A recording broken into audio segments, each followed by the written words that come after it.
Don't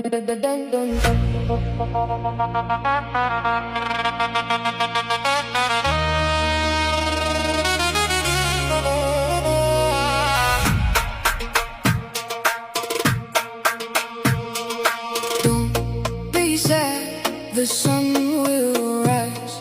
Through the darkest nights you'll find yours.